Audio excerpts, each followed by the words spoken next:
Mi marido canceló nuestro viaje en crucero para celebrar nuestros 40 años de matrimonio. Tú no puedes ir, mi ex irá con nosotros porque mi nieta quiere conocerla. Solo iremos la familia de verdad. Entendí que, después de 4 décadas sosteniendo a esa familia, yo seguía siendo descartable. Pero cuando regresaron, la casa estaba vacía. Pero antes de continuar, checa si ya estás suscrito al canal y escribe en los comentarios: ¿desde dónde estás viendo este video? Nos encanta saber hasta dónde están llegando nuestras historias. El mensaje llegó un jueves por la mañana, mientras regaba las violetas en el balcón.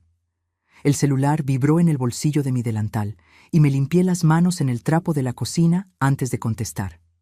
Era de él, mi esposo de 40 años. El mensaje era corto, directo, como siempre fue él para los asuntos que no quería discutir de verdad. De la misma forma en que siempre comunicó decisiones ya tomadas, sin consultarme, sin considerarme parte de la ecuación. Vamos a tener que posponer el viaje. Isabela quiere conocer a su abuela biológica. Necesito estar presente en eso. ¿Me entiendes, verdad? Lo leí una vez, luego otra, luego una más. Las violetas seguían ahí, esperando el agua, pero mis manos se habían detenido a mitad del gesto. La regadera se quedó suspendida en el aire por unos segundos antes de que me diera cuenta y la bajara lentamente. Miré la regadera verde despintada, las flores moradas delicadas, el horizonte despejado de esa mañana de octubre que prometía calor por la tarde. Todo igual. Todo exactamente como estaba 5 minutos antes. Solo yo acababa de ser borrada de una celebración que tomó meses planear, años soñar, una vida entera merecer. 40 años de matrimonio. Un viaje a Europa con el que soñaba desde jovencita, desde que leía revistas de viajes a escondidas en la biblioteca municipal e imaginaba cómo sería caminar por las calles de París, tocar las piedras antiguas de Roma, sentir el viento del Mediterráneo. Boletos comprados hace 3 meses, hoteles reservados con anticipación, itinerario armado con cuidado en noches que pasé sola frente a la computadora mientras él veía el fútbol en la sala. Todo pagado por mí, como siempre. Y ahora, cancelado. No pospuesto, yo lo sabía, cancelado. Porque la nieta de 16 años tenía una urgencia emocional que, aparentemente, valía más que 4 décadas de mi vida dedicada a esa familia. No respondí el mensaje, no de inmediato. Terminé de regar las plantas con movimientos automáticos, guardé la regadera en su lugar de siempre, colgué el delantal en el gancho detrás de la puerta de la cocina. Entré y preparé café, aunque no tenía ganas de beberlo. El ritual me calmaba. Siempre lo hizo. Desde que me casé, a los 28 años, preparar café por la mañana era mi momento de organizar los pensamientos antes de enfrentar el día. Él tenía 32 cuando nos conocimos, un hombre serio, trabajador, confiable, un buen matrimonio, pensaba yo en ese entonces. Lo seguí pensando hasta esa mañana, sin escándalos, sin traiciones evidentes que yo supiera, sin peleas a gritos que despertaran a los vecinos. Él trabajaba como supervisor en una empresa de logística, yo como contadora en un despacho mediano. Yo ganaba más, siempre gané más, pero eso nunca se dijo en voz alta. Era uno de esos secretos que todo el mundo sabe pero nadie menciona, como si hablar de dinero fuera más íntimo que hablar de sentimientos. Cuando su hija apareció en nuestra vida, tenía 8 años. Fruto de una relación anterior que él rara vez mencionaba, con una mujer que conoció antes que a mí y que duró solo 2 años. La madre biológica había desaparecido cuando la niña tenía 5 años. Simplemente se fue una mañana y nunca volvió. Le dejó a la niña sin explicación, sin una nota, sin paradero. No pregunté mucho en aquel entonces. Pensé que no era mi lugar, que él me contaría cuando quisiera, cuando confiara en mí lo suficiente. Recibí a la niña porque era lo correcto, porque amaba a ese hombre y porque, bueno, era lo que se esperaba de mí. Era lo que una buena esposa haría, lo que una mujer decente haría. Nadie me lo pidió directamente, pero la expectativa estaba ahí, clara como el agua, pesada como el concreto. Durante años, Fui yo quien llevó a la niña al médico cuando tenía fiebre a mitad de la noche. Yo quien despertaba a las 5 de la mañana para prepararle el almuerzo antes de irme a trabajar. Yo quien pagó la escuela privada, los útiles caros, el uniforme nuevo cada año, los zapatos que ella insistía que debían ser de marca porque sus amigas los usaban. Todo. Él contribuía, claro, con lo que podía, pero era mi sueldo el que sacaba las papas del horno cuando el suyo no alcanzaba. Y nunca alcanzaba por completo. Siempre había un gasto extra, una reparación al coche, una deuda vieja que aparecía. La niña me llamaba por mi nombre. Julia, nunca mamá. Yo entendía, respetaba. No forcé nada. No era mi papel forzar un sentimiento que tal vez ella no sentía, que tal vez nunca sentiría. Pero amé a esa niña como si fuera mía, aún sabiendo que para ella yo nunca lo sería. Ella creció, terminó la escuela, hizo la carrera que yo pagué a la mitad, conoció a un buen muchacho, se casó a los 26. Tuvo a Isabela 2 años después. Mi nieta postiza, como yo misma pensaba a veces cuando estaba sola, sin maldad, sin resentimiento, solo como una fría constatación de la realidad. Amaba a esa niña también. La cuidé los fines de semana cuando los padres querían salir, pagué sus cursos de preparación para la universidad, la ayudé con su primera licencia de conducir, le regalé el coche usado que yo tenía cuando cumplió 18 años. Fui abuela en todo, en todas las obligaciones y responsabilidades, menos en el nombre, menos en el reconocimiento. Y ahora, a los 68 años, con el cuerpo cansado y el cabello completamente canoso, descubría que aún así yo era sustituible, desechable, opcional. El teléfono sonó mientras el café se colaba. Era él. Miré el nombre en la pantalla parpadeando. Respiré hondo 3 veces antes de contestar. Respondí al tercer timbre. No quería parecer ansiosa. No quería parecer desesperada por explicaciones que sabía que no vendrían. ¿Viste mi mensaje? Su voz era casual, como si estuviera preguntando si había visto el pronóstico del tiempo. Lo vi. Mi voz salió más firme de lo que esperaba. ¿Me entiendes, verdad? Es importante para Isabela. Su psicóloga dijo que necesita este cierre, que es parte del proceso de construcción de su identidad. Él usaba palabras que claramente no eran suyas, palabras que había escuchado de su hija o de la propia Isabela. Cierre, proceso, construcción de identidad. Las palabras resonaron en mi cabeza como en un cuarto vacío, como si la vida fuera una sesión de terapia, un archivo que se cierra y listo, resuelto, organizado, guardado en el cajón correcto. ¿Y nuestro viaje?, pregunté, manteniendo un tono neutro, casi profesional. 40 años de casados. Planeamos esto durante meses. Vamos después, Julia, en cualquier otro momento. Sabes que estas cosas de adolescentes son urgentes, no pueden esperar. Pero nuestro viaje sí, tenemos tiempo. Hablaba como si el tiempo fuera un recurso infinito, como si yo tuviera décadas por delante. En cualquier otro momento.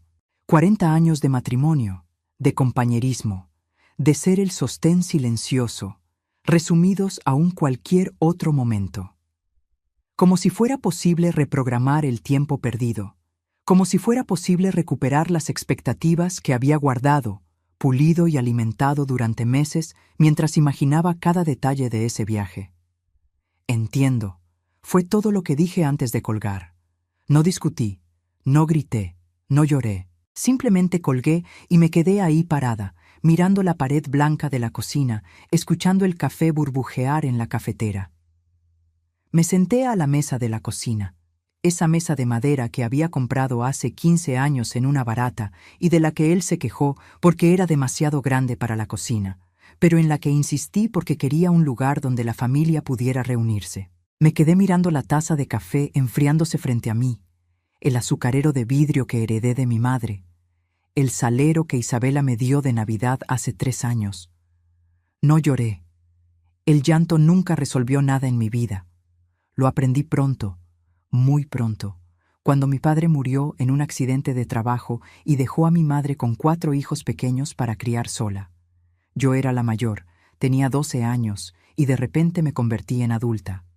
Aprendí que la mujer fuerte no llora, actúa, que las lágrimas son un lujo que una no se puede dar cuando tiene responsabilidades, cuando hay gente dependiendo de una. Tomé el celular y abrí la aplicación del banco con manos que no temblaban. Todo estaba ahí, organizado en carpetas digitales, como siempre he mantenido mi vida. El viaje costó 38,000 pesos. Boletos de avión, hoteles, tours, seguro de viaje, todo. Todo en mi tarjeta, todo a mi nombre, todo pagado con el dinero que junté a lo largo de un año ahorrando en comidas, en ropa, en pequeños placeres que posponía pensando en el viaje de mis sueños. Los boletos se podían reprogramar, pero con una penalización del 40%. Los hoteles, algunos con políticas estrictas de cancelación, me harían perder la mitad del valor. Respiré profundo, esa respiración controlada que aprendí en décadas de contener emociones. No se trataba del dinero. Nunca se trató del dinero, aún siendo tanto, aún siendo fruto de tanto sacrificio. Se trataba de ser descartada como un compromiso que puede esperar. De ser la mujer que mantiene, que resuelve, que aguanta callada, pero que no es prioridad cuando de verdad importa, cuando hay que elegir. Se trataba de 40 años, siendo la segunda opción, la opción segura, la opción confiable, pero no lo suficientemente amada para ser elegida.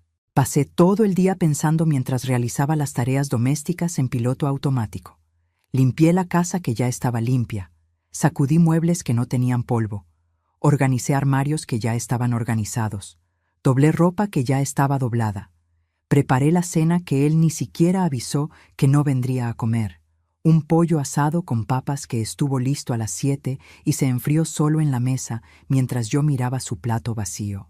Por la noche, cuando finalmente llegó casi a las 10, oliendo a cerveza y a cigarrillos ajenos, yo ya había tomado mi decisión. Una decisión que se había formado lentamente a lo largo del día, como una fotografía revelándose en un cuarto oscuro, volviéndose cada vez más nítida, cada vez más inevitable. Entró por la cocina, como siempre, aventando las llaves en la barra con ese ruido metálico que llevaba escuchando 40 años. Abrió el refrigerador sin saludarme. Agarró una botella de agua. Bebió directo del envase aunque le había pedido 1000 veces que usara un vaso. Ni siquiera me miró bien. Ni notó que yo estaba diferente, que algo había cambiado en la atmósfera de esa casa, de ese matrimonio, de esa vida. ¿Todo bien?, preguntó finalmente, distraído, mirando el celular mientras hablaba, sin esperar realmente una respuesta, sin que realmente le importara. Voy a viajar sola, respondí. Las palabras salieron calmadas, firmes, definitivas. Se detuvo con el celular en la mano. Me miró como si hubiera hablado en otro idioma, como si las palabras no tuvieran sentido en el orden en que las puse. ¿Cómo que sola? Se rió, una risa corta, nerviosa, sin humor verdadero. Tú cancelaste el viaje, yo no. Me voy a Europa sola. Repetí despacio, como si le explicara algo sencillo a un niño. No seas ridícula, Julia, no vas a viajar sola a esta edad. A esta edad. Como si 68 años fuera sinónimo de incapacidad, de invalidez, de dependencia absoluta. Sí, me voy. Los boletos están pagados, los hoteles reservados. Me voy. Cada palabra pesaba, cada sílaba cargaba 40 años de silencio acumulado. Se rió de nuevo, más fuerte esta vez, una risa de incredulidad, de superioridad, de certeza de que estaba fanfarroneando, de que me echaría para atrás como siempre lo hacía. ¿Y yo? ¿Me voy a quedar aquí solo? ¿Quién va a hacer la comida? ¿Quién va a cuidar la casa? La pregunta me golpeó como una bofetada. 40 años juntos, y su preocupación era quién iba a hacer la comida. No mi seguridad, no mi felicidad, no si iba a poder sola. Solo las tareas domésticas que yo ejecutaba diariamente y de las que él nunca se había percatado hasta la posibilidad de perderlas. Tú elegiste quedarte. Elegiste a la nieta, a la hija, la búsqueda de la abuela biológica de la que nunca escuché hablar en 16 años. Yo elijo irme. Elijo hacer algo por mí por primera vez en 4 décadas. Mi voz estaba tranquila, pero firme, sin espacio para negociaciones. Todavía intentó argumentar por casi 1 hora. Dijo que yo estaba siendo egoísta, que no entendía la gravedad emocional de la situación de Isabela, que la familia va primero, que el matrimonio se trata de compañerismo y comprensión. Escuché todo callada, sentada en la silla de la cocina, con las manos cruzadas sobre la mesa. Cuando terminó, cuando se quedó sin argumentos y empezó a repetirse, simplemente me levanté, subí a la recámara y cerré la puerta con llave, algo que rara vez hacía. Me acosté en la cama aún vestida, mirando el techo del que conocía cada mancha, cada pequeña grieta, y por primera vez en todo el día sentí una leve sonrisa tocar mis labios, no de felicidad exactamente, no de alegría, sino de determinación, de certeza, de poder. Me iba de viaje, sola. Por primera vez en 40 años de casada, por primera vez en 68 años de vida, iba a hacer algo exclusivamente por mí, para mí, conmigo, y nadie me lo iba a impedir. A la mañana siguiente, desperté antes de que sonara la alarma, como siempre pasaba cuando tenía algo importante en la cabeza. El cuarto todavía estaba oscuro, solo una rendija de luz entraba por la cortina mal cerrada. Él todavía dormía en el cuarto de visitas, a donde se había ido después de que cerré la puerta la noche anterior. Bajé las escaleras despacio, pisando los escalones que no rechinaban, un hábito de años evitando despertar a toda la casa. Preparé café en la cocina silenciosa y me senté con la laptop vieja que usaba para pagar cuentas y leer noticias. Revisé todo el itinerario del viaje con atención renovada, ahora ya no como algo que haríamos juntos, sino como mi jornada personal, mi aventura. 2 semanas en Europa. París primero, 5 días explorando la ciudad que veía en las películas desde jovencita. Luego Roma, la ciudad eterna que soñaba conocer desde que estudié historia antigua en la escuela. Y finalmente Barcelona, con su arquitectura loca y las playas del Mediterráneo. Ciudades que había soñado conocer desde los 20 años, cuando trabajaba como auxiliar de contabilidad y guardaba revistas de viajes en un cajón del escritorio. Abrí mi maleta grande, esa de lona azul que estaba guardada en el closet del pasillo detrás de los edredones de invierno. La misma que usé en el único viaje internacional que hicimos juntos, hace 15 años, a un congreso de logística de él en Miami. Me había quedado en el hotel la mayor parte del tiempo mientras él asistía a conferencias y cenaba con colegas. Salí sola un día para conocer la playa. Me sentí perdida, con miedo. Regresé corriendo al cuarto y pasé el resto del viaje viendo televisión en inglés que apenas entendía. Pero ahora era diferente. Ahora tenía 68 años de experiencia, de resiliencia, de fuerza silenciosa acumulada. Empecé a separar la ropa con cuidado, pensando en el clima de octubre en Europa que había investigado días atrás. No mucha, siempre fui práctica, y sabía que cargar una maleta pesada sería difícil, pero elegí con atención cada pieza. Vestidos ligeros de manga larga, un pantalón de lino beige, 2 blusas de algodón, zapatos cómodos para caminar, un par de tenis que rara vez usaba. Una mascada de seda que compré en oferta hace años y nunca usé porque él dijo que parecía cosa de señora presumida queriendo llamar la atención. Él bajó cerca de las 9 de la mañana, todavía en su pijama de cuadros viejo, con cara de haber dormido mal, el cabello despeinado y ojeras profundas. Me miró como si esperara que hubiera cambiado de opinión durante la noche, como si esperara que le pidiera disculpas y todo volviera a la normalidad. ¿De verdad te vas? Su voz salía ronca, cansada. Sí. No levanté la vista de la maleta. ¿Y si te pido que no vayas? ¿Si te digo que te necesito aquí? Intentaba otro camino, más suave, más manipulador. Dejé lo que estaba haciendo y lo miré. Realmente lo miré, por primera vez en años tal vez.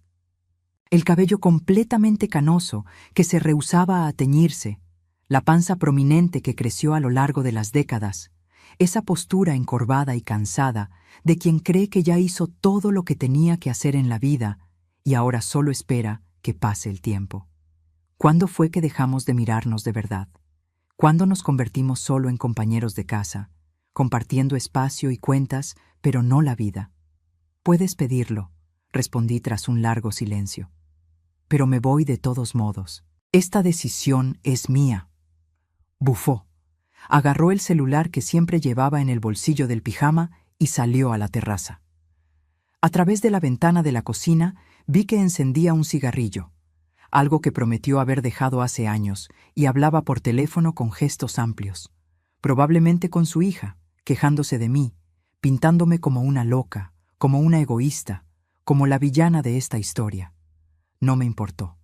Seguí arreglando la maleta metódicamente, doblando cada pieza con cuidado. El teléfono fijo sonó, ese aparato viejo que yo insistía en mantener. Era mi amiga Clarice, la única persona a la que le conté sobre el viaje desde el principio, mi amiga desde los tiempos de la escuela, la única que permaneció a través de todas las décadas. ¿Y bien? ¿Se dio? ¿Se van juntos? Su voz estaba llena de esperanza. No, él mantuvo la cancelación, pero yo me voy sola. Hablé mirando por la ventana, viendo que él todavía hablaba por teléfono afuera. Un silencio largo del otro lado de la línea. Luego, una carcajada fuerte, genuina, llena de admiración. Válgame Dios, Julia, ¿estás hablando en serio? ¿A los 68 años te vas a Europa sola? ¿O estás loca o eres demasiado valiente? Tal vez las dos cosas. O tal vez solo estoy lúcida por primera vez en mi vida. Sonreí para mis adentros. Hablamos por casi media hora. Me hizo prometer que le mandaría fotos todos los días, que le llamaría si necesitaba algo, que tendría cuidado pero que también disfrutaría cada segundo. Cuando colgué, me sentía más ligera, más confiada, más segura de que estaba haciendo lo correcto, aunque el mundo entero no estuviera de acuerdo. Pasé los días siguientes organizando todo con la precisión de décadas, trabajando con números y plazos. Confirmé todas las reservas de hoteles, imprimí los comprobantes en papel porque no confiaba totalmente en la tecnología, separé los dólares y euros que había comprado meses antes cuando el tipo de cambio estaba bien. Organicé documentos, saqué copias del pasaporte, anoté teléfonos de emergencia en una libretita. Avisé en el despacho de contabilidad donde trabajaba desde hacía 25 años que me tomaría las 2 semanas de vacaciones acumuladas que nunca había usado. Mi jefa, Sandra, una mujer de 42 años que siempre me trató con respeto, me miró con algo entre asombro y admiración cuando se lo expliqué. ¿De verdad se va sola, doña Julia? ¿A Europa? No podía ocultar su sorpresa. Sí, así es, sola y feliz. Respondí con una sonrisa que me sorprendió por su sinceridad. ¡Qué valor! Yo a los 42 me muero de miedo de viajar sola, incluso a Monterrey. Se rió, pero era una risa de admiración. Valor. Todo el mundo hablaba de valor, como si viajar sola a los 68 años fuera escalar el Popocatépetl sin oxígeno, como si fuera una locura insana y no solo una elección. Pero para mí, después de pensarlo mucho, el verdadero valor había sido quedarme 40 años en un matrimonio donde siempre fui la segunda opción, donde siempre fui la que cedía, la que comprendía, la que se adaptaba. Viajar era solo la consecuencia de finalmente tener el valor de elegirme a mí misma. 3 días antes del viaje programado, la hija de él apareció en la casa sin avisar, como era su costumbre de siempre.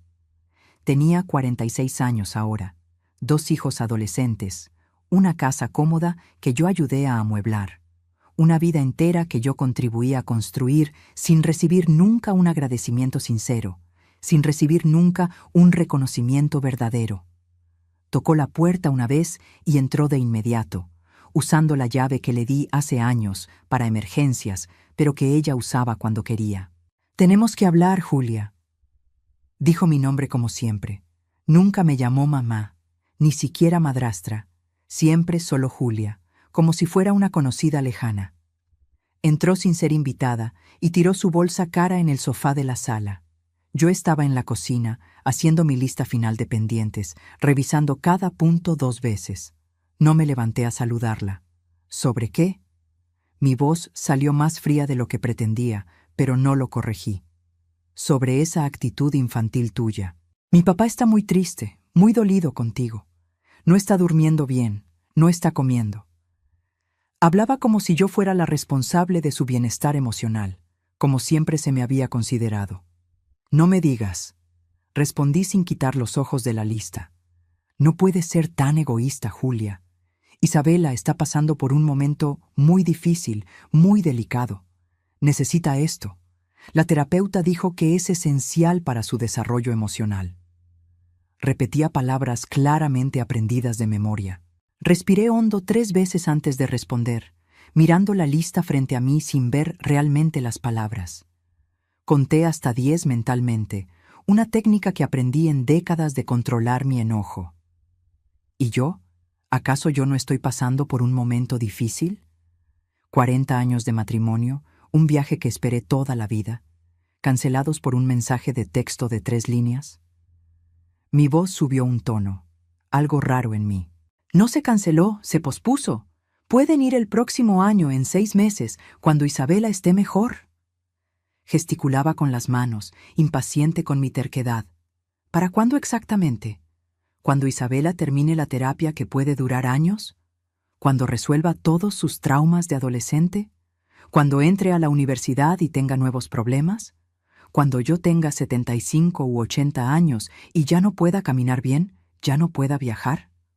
Cada pregunta salía más fuerte, más firme. Se puso roja, con las mejillas color jitomate. Pero no de vergüenza, me di cuenta, de puro y simple coraje. Usted siempre ha sido difícil, siempre con esa manía de hacer drama por cualquier cosa. Mi papá siempre lo dijo, que usted es dramática. Prácticamente gritó. Drama.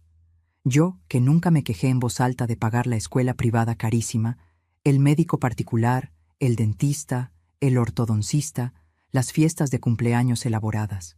Yo, que nunca exigí reconocimiento, nunca pedí un gracias, nunca cobré la deuda emocional acumulada. Yo era la dramática. Puedes irte ahora, dije bajo pero firme, volviendo mi atención por completo a la lista. ¿Cómo dices? No creía lo que escuchaba. Me oíste perfectamente. Puedes irte. Tengo cosas que hacer, un viaje que preparar.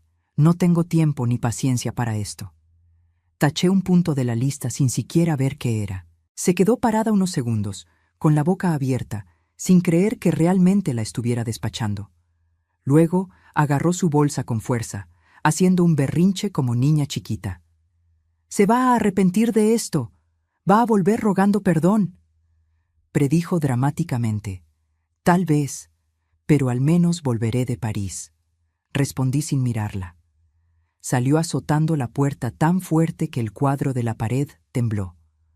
Oí que su coche arrancaba con fuerza exagerada, quemando llanta en el pavimento. Mis manos temblaban ligeramente sujetando la pluma.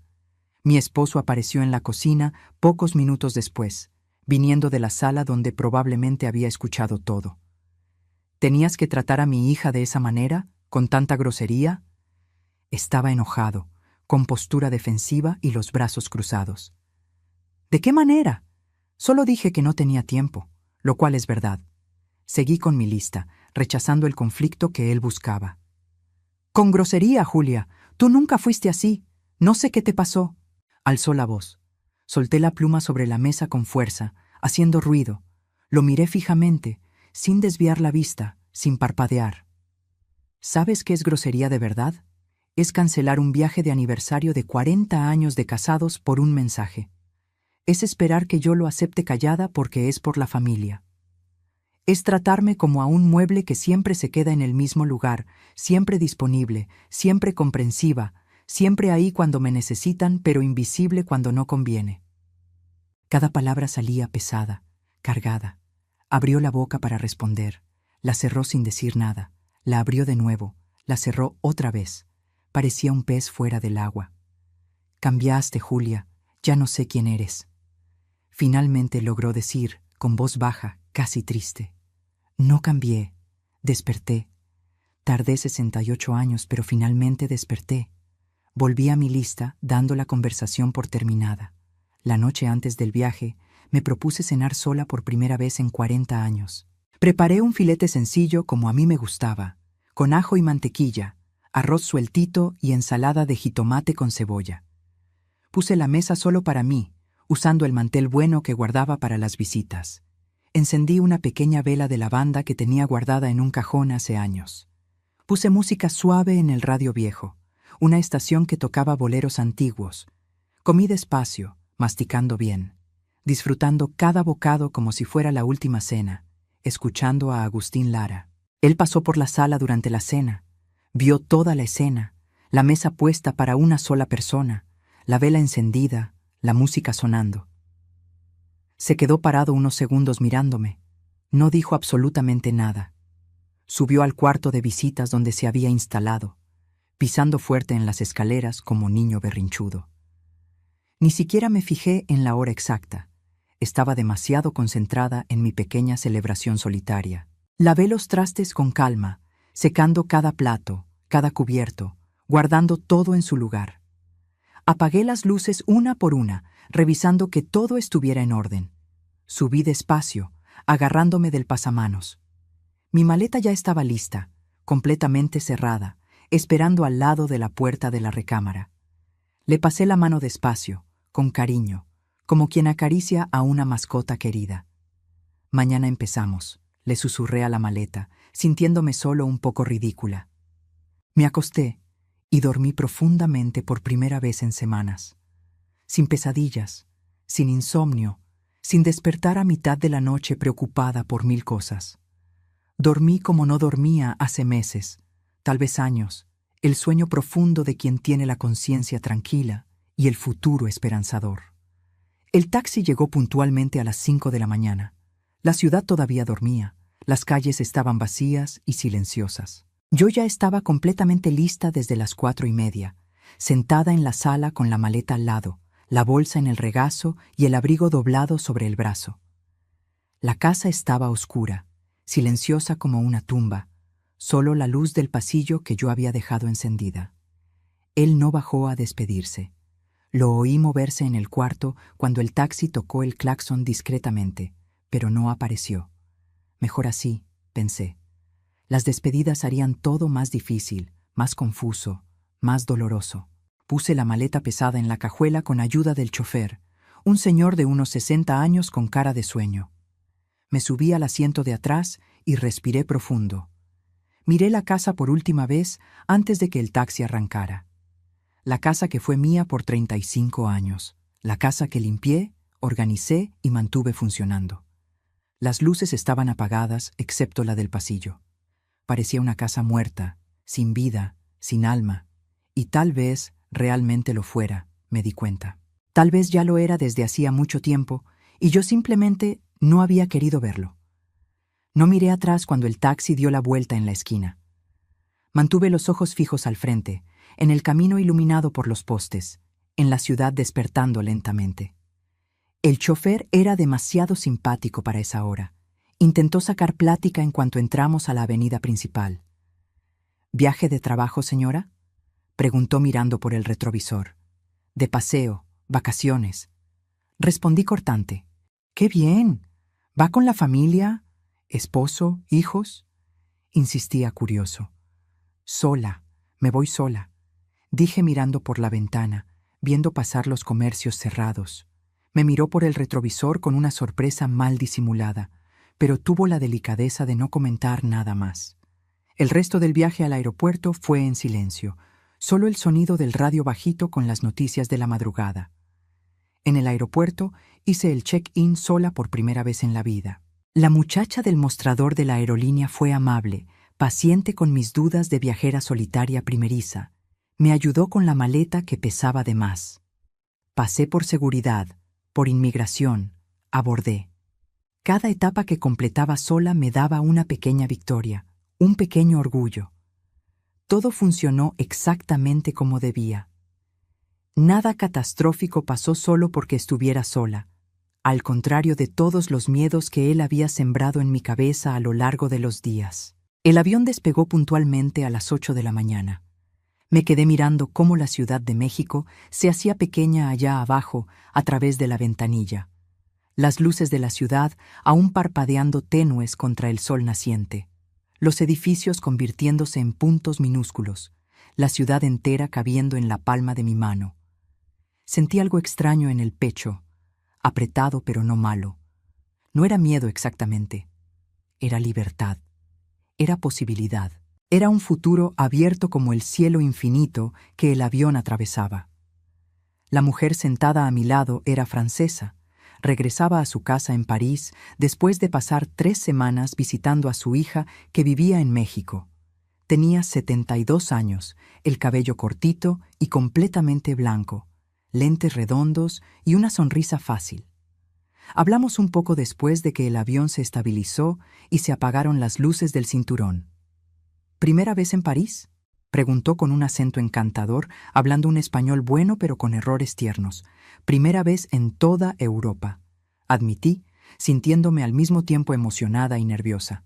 Ah, qué maravilloso. ¿Va con la familia? ¿Esposo? Sonrió esperanzada. No, sola. Viajo sola, dije, y esperé la reacción de asombro o de lástima. Pero ella se rió, una risa genuina y fuerte que hizo que algunas personas voltearan. ¡Excelente! Yo también. Mi esposo murió hace 5 años, infarto fulminante mientras dormía. Al principio pensé que nunca más iba a poder viajar, que viajar era algo que hacíamos juntos. Pero luego pensé, ¿me voy a quedar en casa esperando a morirme también? No, gracias. Así que empecé a viajar sola. Es liberador, ya lo verá. Me tocó el brazo con cariño. Liberador. Esa palabra de nuevo, la misma que mi amiga había usado. La palabra se quedó resonando en mi cabeza como un mantra, como una promesa. Hablamos durante casi todo el viaje.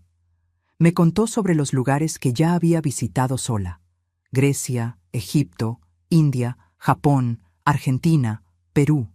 Lugares que yo apenas podía imaginar. Me dio consejos prácticos sobre París, restaurantes baratos y buenos, cómo usar el metro, qué museos valían la pena y cuáles eran trampas para turistas. Y no tenga miedo de comer sola en los restaurantes, me aconsejó seria.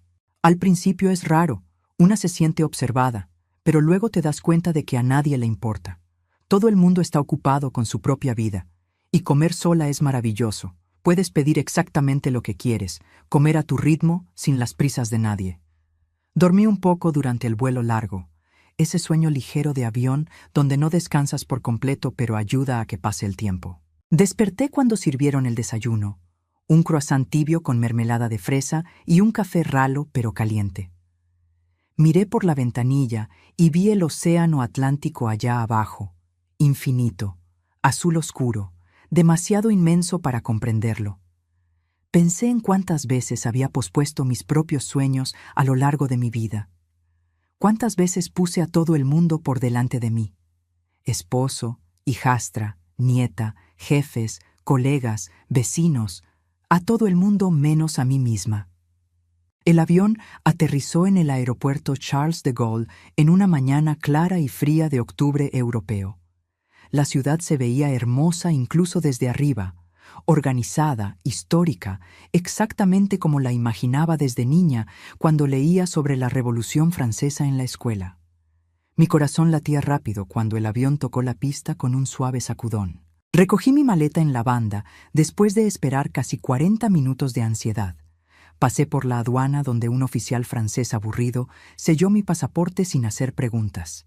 Y salí del aeropuerto siguiendo letreros en francés que apenas entendía.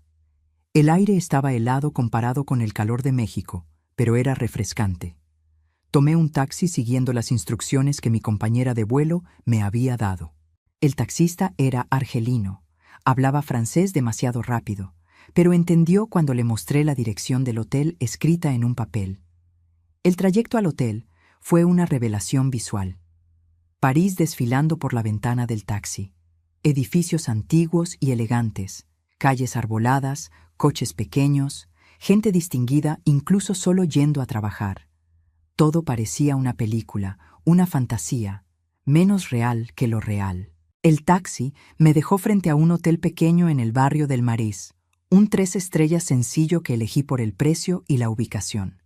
Nada lujoso, nada especial, pero limpio y seguro según las reseñas que leí decenas de veces en Internet.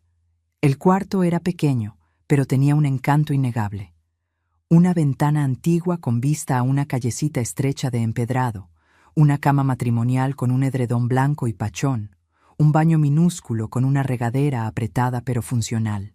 Tiré la maleta al suelo sin ceremonias y me senté en la orilla de la cama, sintiendo el colchón firme debajo de mí. Estaba en París, sola, a los 68 años, sin esposo, sin familia, sin nadie esperándome ni dependiendo de mí. ¿Y saben qué sentí en ese momento, sentada en esa cama en París? Orgullo, un orgullo inmenso, profundo, inesperado.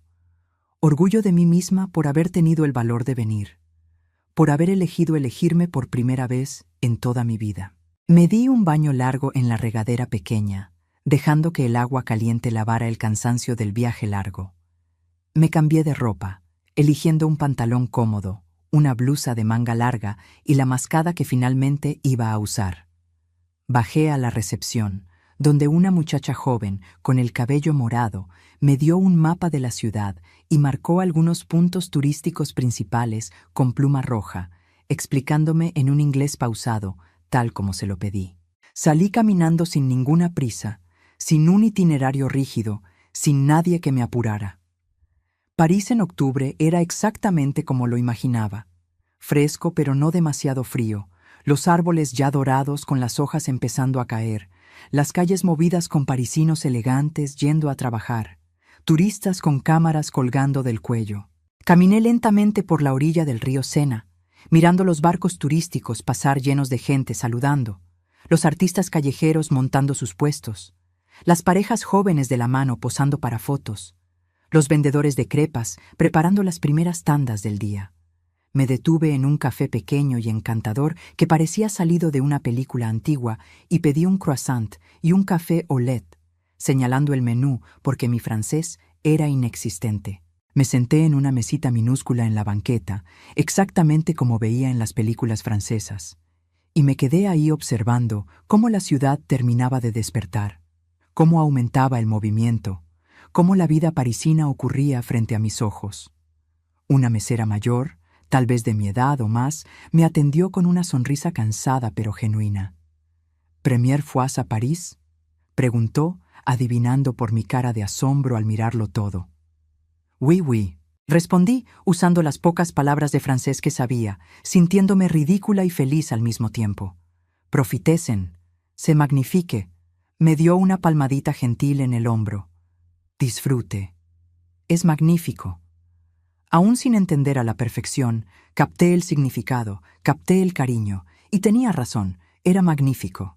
Cada detalle, el sabor a mantequilla del croissant derritiéndose en la boca, el café fuerte y perfecto, el sol tímido de octubre calentando levemente mi rostro, el sonido del francés hablado rápido a mi alrededor. Todo era absolutamente magnífico y nuevo y mío. Pasé todo el día caminando sin parar, sin notar el cansancio que se acumulaba en mis piernas. Fui hasta Notre Dame, todavía rodeada de andamios y en reconstrucción lenta tras el terrible incendio que vi en la televisión hace años. Visité la Sainte-Chapelle, ahí cerca, con sus vitrales de colores que parecían joyas gigantes cuando la luz del sol los atravesaba, tan hermosos que me quitaron el aliento y me llenaron los ojos de lágrimas inesperadas. Comí en un bistró sencillo y apretado, donde nadie hablaba inglés. Una sopa de cebolla gratinada deliciosa, por la que pagué sin saber exactamente cuánto era lo justo, pero sin que me importara. Por la tarde, después de descansar media hora en una banca de un parque viendo a las palomas pelear por migajas, fui a la Torre Eiffel siguiendo el mapa ya arrugado. Había una fila enorme, cientos de turistas hablando idiomas que no identificaba, pero no me importó.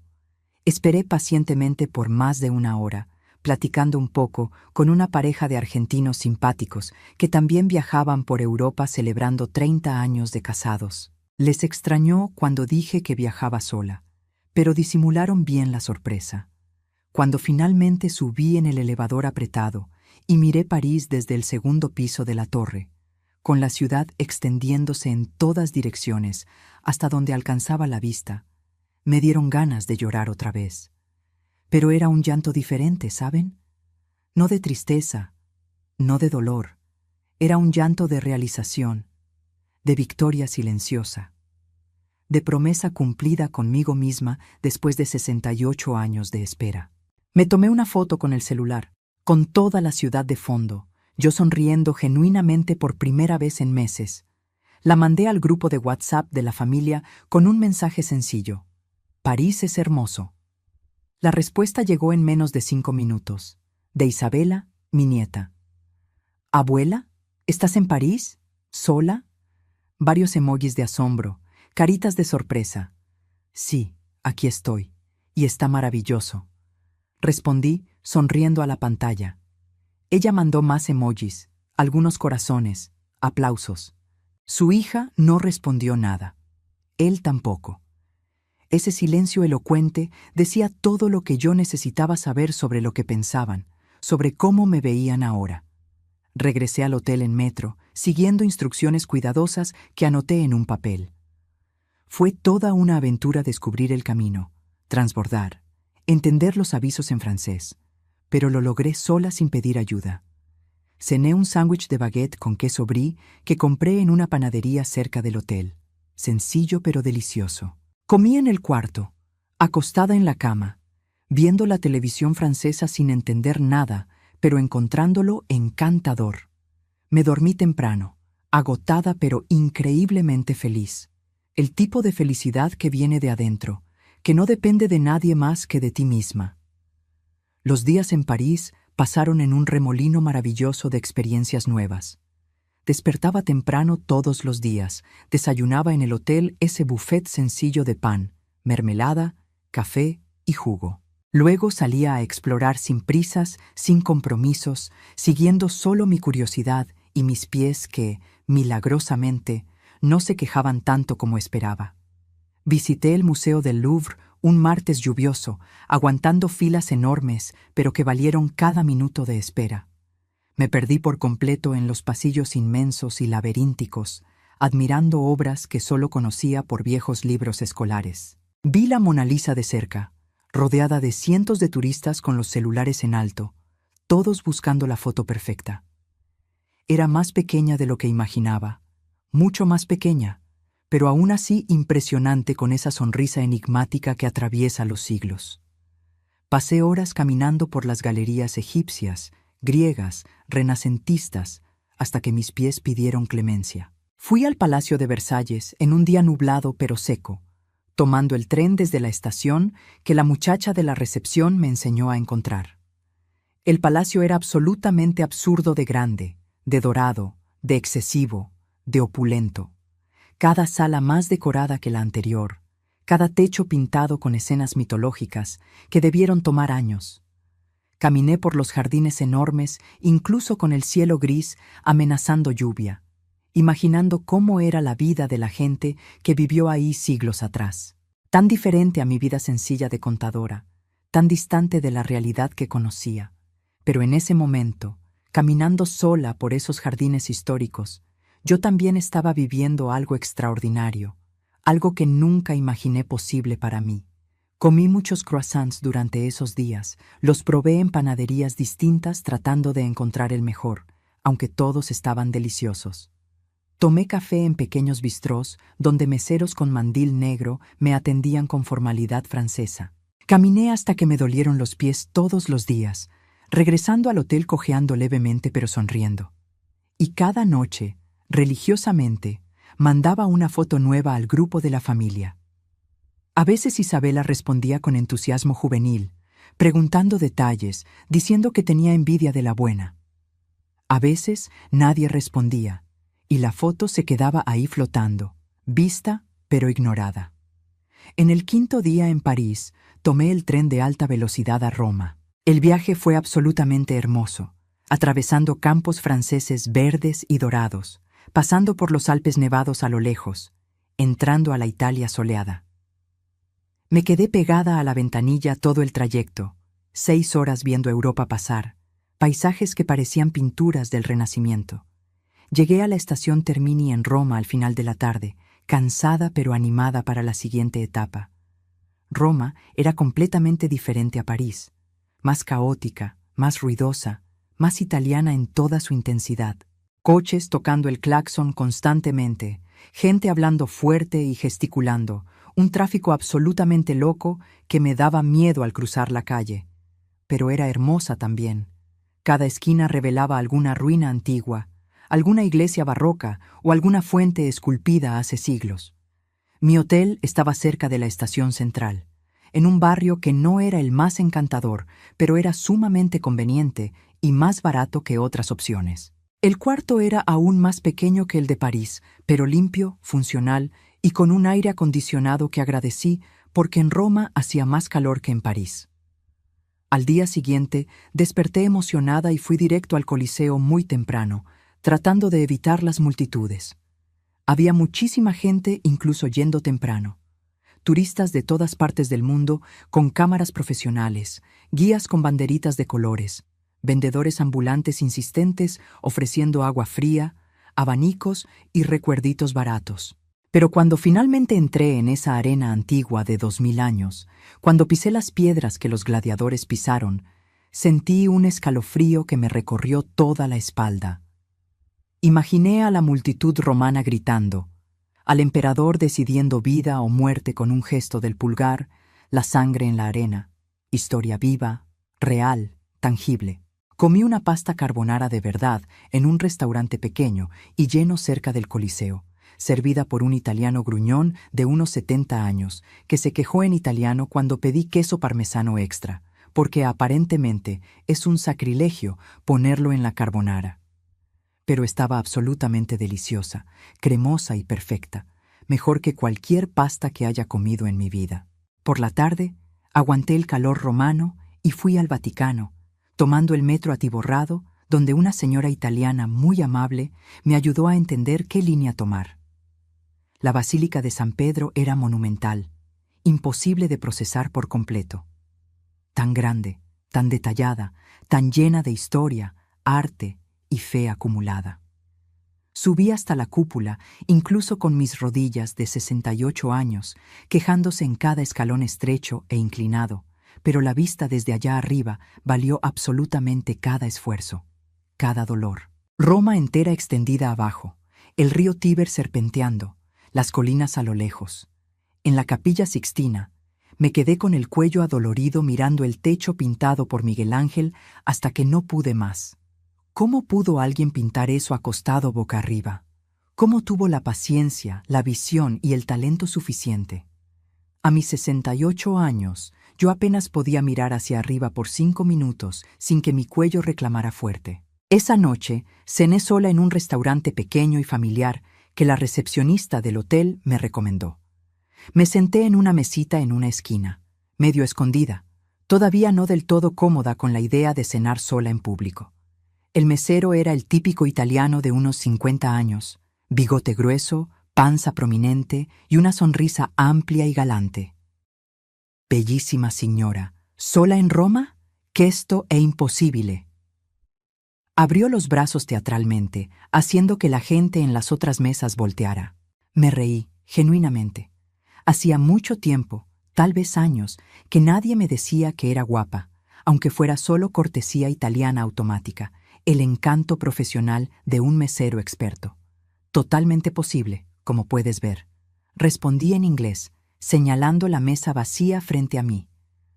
Su esposo es un pazzo, un loco completo, por dejar a una mujer tan hermosa sola en Roma. Si fuera mi mujer, nunca la dejaría viajar sola. Siguió con el teatro, besándose las puntas de los dedos. No lo saqué de su error sobre mi estado civil, dejé la ilusión viva. Dejé que creyera que en algún lugar existía un esposo esperándome, amándome y extrañándome. Comí una pizza margherita sencilla pero perfecta, con masa delgada y crujiente, salsa de tomate fresco, mozzarella derretida y albahaca perfumada. Bebí un vino tinto local, bueno y barato, que el mesero insistió en que probara. Pagué la cuenta con generosidad, incluyendo una propina al estilo americano que los italianos no esperan pero aceptan felices, y regresé caminando lentamente al hotel por las calles de Roma de noche. Las calles romanas de noche tenían un encanto especial y ligeramente peligroso. Iluminación amarillenta y romántica, parejas jóvenes paseando de la mano, bares con mesas en la banqueta llenos de gente riendo fuerte, bebiendo vino y fumando. Era hermoso y vivo, y yo estaba ahí, siendo parte de eso, aún estando sola, aún siendo invisible para todos a mi alrededor. En el 7º día del viaje, tomé otro tren, esta vez a Florencia. El viaje fue corto, apenas 1 hora y media, pero reveló paisajes de la Toscana que te quitan el aliento. Colinas verdes, viñedos organizados en filas perfectas, villas medievales en la cima de los cerros. La ciudad era significativamente más pequeña que Roma, mucho más organizada e infinitamente más hermosa en mi opinión. Edificios renacentistas perfectamente preservados, calles limpias y un río tranquilo cruzando el centro. Visité la Galería Uffizi en una mañana despejada, viendo obras maestras que estudié en libros escolares hace décadas. Vi el nacimiento de Venus de Botticelli de cerca, esa mujer emergiendo de la concha, tan delicada, tan perfecta, que parece imposible que haya sido pintada por manos humanas. Vi el David de Miguel Ángel en tamaño real, enorme y perfecto e imposible. Cada músculo esculpido con una precisión anatómica que ni los médicos logran, todo de un solo bloque de mármol. Comí el mejor gelato de mi vida entera en una heladería pequeña cerca del famoso Ponte Vecchio. Chocolate amargo con avellana, cremoso e intenso, servido por un italiano viejo que claramente amaba su oficio. Me senté a la orilla del río Arno, lamiendo el helado despacio para no desperdiciar nada, y me quedé ahí por casi 1 hora simplemente observando la vida pasar. Turistas tomando fotos, artistas callejeros tocando el violín, palomas peleando por comida, el sol brillando en el agua del río. Fue en Florencia, sentada en esa orilla del río, en una tarde calurosa de octubre, cuando mi celular sonó. El número de él. Miré la pantalla parpadeando, debatiendo conmigo misma si debía contestar. Decidí que sí, pero sin expectativas, sin esperanza de nada que importara. «¿Hola?» Contesté al cuarto timbre con voz neutra. «Julia, ¿dónde estás exactamente ahora?» Su voz sonaba cansada, más vieja de lo que recordaba. «En Florencia, en Italia». Respondí con lo obvio, lamiendo mi helado. «¿Estás bien? ¿Estás segura?» Por primera vez, parecía genuinamente preocupado. «Estoy muy bien, mejor que bien, de hecho». Y era la pura verdad, un silencio largo del otro lado. Lo oí respirar hondo 2 veces. Isabela volvió del viaje. Conoció a su abuela biológica finalmente. Habló despacio, con cuidado. «¿Y? ¿Cómo fue?» Pregunté, genuinamente curiosa por la muchacha. «Fue muy difícil, Julia. Peor de lo que imaginamos. La mujer vive en un pueblito perdido en el interior de Michoacán. Tiene otros 3 hijos de relaciones distintas. Apenas se acordaba de Isabela, casi no mostró interés. Dijo que el embarazo fue un accidente, que darla en adopción fue lo mejor que hizo. Lo contaba con la voz pesada. Sentí una pena genuina por Isabela. Nadie se merece eso. «Lo siento mucho, de verdad. ¿Cómo está ella?» Pregunté con preocupación real. Destrozada por completo. No para de llorar hace 3 días. No quiere salir de su cuarto, no quiere comer. Su mamá, mi hija, ya no sabe qué hacer. Estamos todos desesperados aquí». Suspiró profundo, cansado. «Tiene que seguir con la terapeuta. Necesita procesar esa decepción». Le aconsejé, todavía con voz gentil. Ya lo sé. Pero, Julia, ¿no vas a volver? ¿No vas a acortar el viaje? Isabela pregunta por ti. Dice que necesita hablar contigo». Finalmente, llegó a donde quería. Cerré los ojos. Respiré hondo el aire cálido de Florencia. Miré el río frente a mí, el cielo volviéndose rosado y anaranjado con el inicio del atardecer toscano. ¿Volver? El viaje ni siquiera ha llegado a la mitad. Todavía falta Barcelona, dije con una firmeza renovada. Pero, Isabela te necesita ahora, Julia.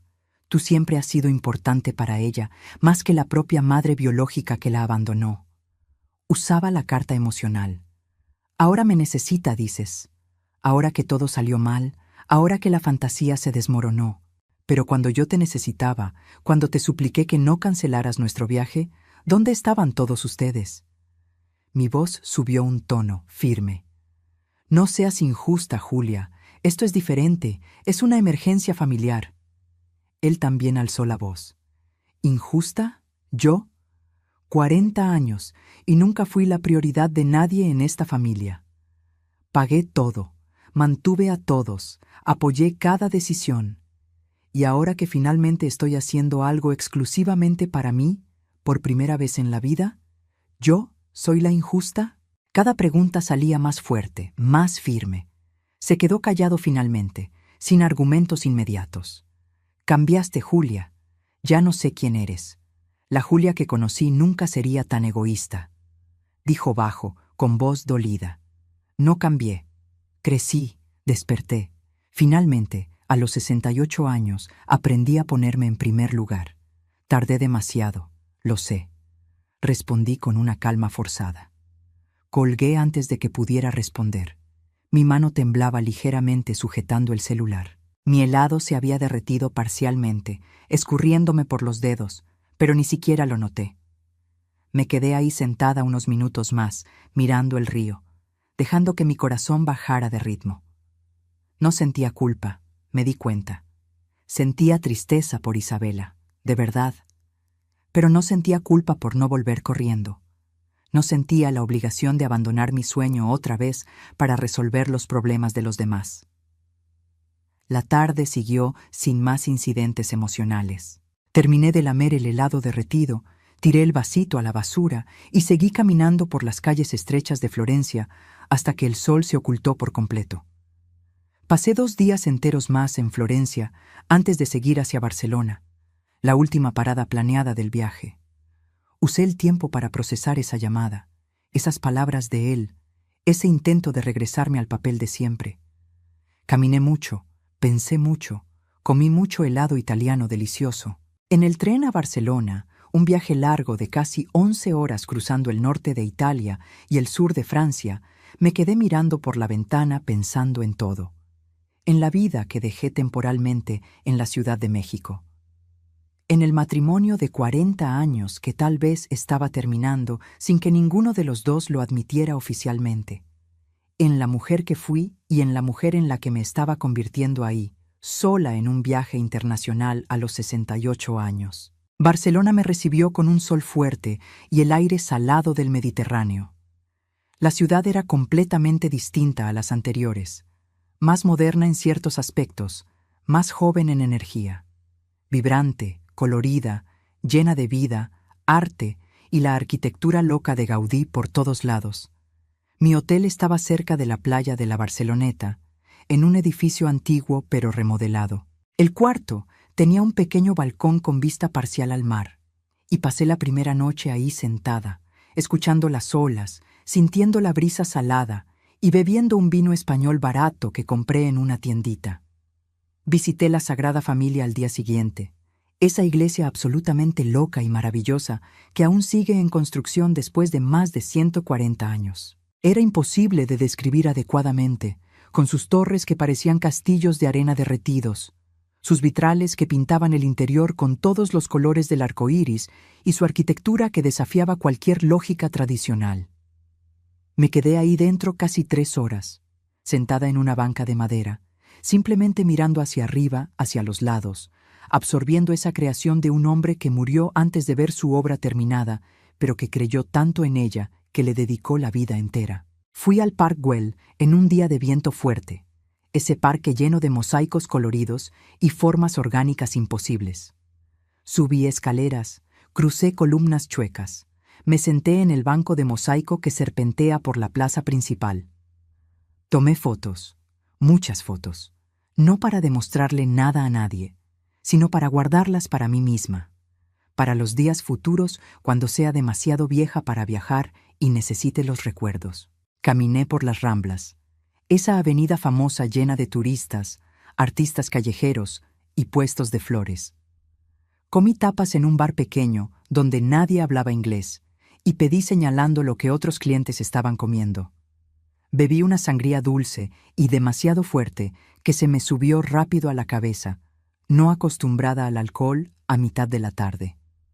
Fue en Barcelona, en un café cerca de la playa, en mi cuarto día en la ciudad, donde conocí a María. Estaba sentada en la mesa de al lado, también sola, fumando un cigarrillo tras otro y bebiendo café expreso como si fuera agua. Mexicana, descubrí cuando pidió la cuenta con un acento chilango inconfundible. Disculpa que escuche sin querer, pero ¿eres de México?, pregunté sintiéndome sola de repente, queriendo contacto con alguien de mi tierra. Me miró sorprendida y me sonrió ampliamente. Sí, del Distrito Federal, de la zona poniente. ¿Y tú? También del DF, del sur. Sonreí de vuelta. Y así comenzó una amistad improbable entre dos mexicanas, una de 68 y otra de 45, ambas viajando solas por Europa, ambas huyendo de vidas en las que ya no cabían. Cenamos juntas esa noche en un restaurante cerca de la playa, comida española regada con mucho vino tinto. María fumaba mucho, bebía más todavía, se reía demasiado fuerte para el ambiente tranquilo, pero era refrescantemente honesta y directa. «Me inspiras muchísimo, Julia, en serio», dijo entre un trago de vino y otro. Yo a los 45 me moría de miedo de viajar sola. Pensaba que me iban a asaltar, a violar, a matar, todo lo malo. Y tú a los 68, aquí, viajando tan campante. Está increíble. ¿Miedo a qué exactamente?, pregunté, curiosa por su intensidad. A todo, a que me asalten de noche, a perderme y no saber regresar, a enfermarme sin nadie que me ayude, no sé, a no poder sola, ¿sabes? Nos crían pensando que siempre necesitamos a alguien, sobre todo a un hombre, sobre todo a un marido. Encendió otro cigarrillo. ¿Y pudiste?, provoqué, sabiendo ya la respuesta. Pude. Llevo aquí 2 semanas y está siendo de lo más liberador. Esa palabra, liberador. Es eso. Golpeó la mesa, emocionada con su propio descubrimiento. Esa palabra de nuevo. Liberador. La tercera persona distinta que usaba exactamente la misma palabra para describir el viajar sola. Platicamos hasta que el restaurante empezó a cerrar, con los meseros mirando impacientes nuestra mesa llena de botellas vacías y el cenicero desbordado. Me contó de su matrimonio de 20 años que había terminado hacía 6 meses, de su exmarido que nunca la valoró de verdad y que tenía una aventura con la secretaria joven de la oficina, como el cliché más andante. Me habló de sus 2 hijos adultos que apenas le hablaban para saber cómo estaba, ocupados con sus propias vidas. Es curioso, ¿no?, dijo con la voz ya un poco pesada por el vino. Nos pasamos la vida entera dándonos por completo, a los hijos, al marido, a toda la familia. Casa, comida, ropa limpia, apoyo emocional, todo. Y cuando finalmente decidimos hacer algo solo para nosotras, todo el mundo lo ve como un absurdo total. Egoísmo le llaman. Completé, conociendo bien ese guión. Exactamente. Como si cuidar de una misma fuera un crimen atroz, como si no mereciéramos tener vida propia, sueños propios, felicidad propia. Gesticulaba con el cigarrillo, dejando un rastro de humo en el aire. Nos despedimos cerca de la medianoche con un abrazo apretado y largo de 2 mujeres que se entendían perfectamente. Intercambiamos números de WhatsApp, correos y promesas sinceras de vernos en México, que tal vez nunca ocurrirían, pero que en ese momento eran absolutamente genuinas. «Eres una fegona, Julia, nunca lo olvides», gritó cuando arrancó su taxi. Regresé caminando al hotel, aunque era tarde, aunque era potencialmente peligroso. Pero Barcelona de noche era demasiado hermosa para desperdiciarla con miedos excesivos. Y me sentía invencible, protegida por mi propio valor recién estrenado. En mis últimos días en Barcelona entré en un ritmo más pausado, más contemplativo. Desayunaba con calma en el hotel, leía el periódico en español, que aquí se entiende mejor, claro, y caminaba sin rumbo fijo por las calles del barrio gótico, perdiéndome a propósito en los callejones medievales. Me sentaba en las plazas a observar a la gente, inventando historias sobre sus vidas. Fue ahí, en una tarde especialmente calurosa, sentada en una banca de una plaza, viendo a unos niños jugar en una fuente, donde tomé una decisión importante, definitiva e irrevocable. Agarré el celular y llamé al despacho de contabilidad en la Ciudad de México, donde trabajaba desde hacía 25 años.